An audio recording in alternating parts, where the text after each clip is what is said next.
ఆహారానికి వయసు ఉండదు. కానీ ఏ వయసుకు తగ్గ ఆహారం ఆ వయసులో తీసుకోవడం వల్ల ఎన్నో ఆరోగ్య ప్రయోజనాలు ఉంటాయి అంటున్నారు పోషకాహార నిపుణులు. ఇప్పుడు పిల్లలు తినే ఆహారంలో ప్రోటీన్లు తక్కువగా ఉంటున్నాయి కాబట్టి 15-25 ఏళ్ల వయసులో ఉన్నవాళ్ళు తక్కువ నూనె, తీపి, మసాలాతో రుచికరమైన స్నాక్స్ తీసుకోగలిగితే అవేంటంటే ఉదయం అల్పాహారంలో బ్రెడ్ శాండ్విచ్ బదులుగా గోధుమ రవ్వ, పెసలు చేసిన పొంగల్, పెసరట్టు, రాగి, క్యారెట్, ఇడ్లీ లాంటివి.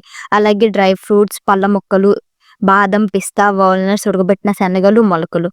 చాక్లెట్లకి బదులుగా సలాడ్, పాలు, గుడ్లు అలాగే డ్రై ఫ్రూట్స్ కూడా తీసుకోవాలి. దీంతో పాటు ఉడికించిన శనగలు, బొబ్బర్లు తగినంత కాల్షియం, ప్రోటీన్ తీసుకుంటూ వ్యాయామం చేస్తే ఎత్తు పెరగడంతో పాటు చక్కటి శరీర సౌష్టంగా కూడా ఉంటుంది.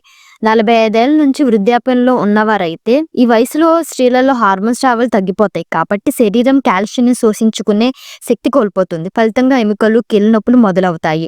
పురుషులు కండరాలు పట్టుత్వం కోల్పోతాయి కాబట్టి కాల్షియం సప్లిమెంట్ లాంటివి తీసుకుని అంటే మాంసకృత్తులు, విటమిన్లు, ఖనిజ లవణాలు అలాగే వైద్యులు సూచించిన మేరకు వాడాలి. ఈ వయసులో కంటి చూపు, జ్ఞాపకశక్తి తగ్గిపోతుంది కాబట్టి బీటా కెరోటిన్ అంటే కాలీఫ్లవర్, క్యారెట్, చిలకడ దుంపలు, గుమ్మడికాయలు మొదలైన వాల్నట్స్, బాదం కూడా ఎక్కువగా తీసుకోవాలి.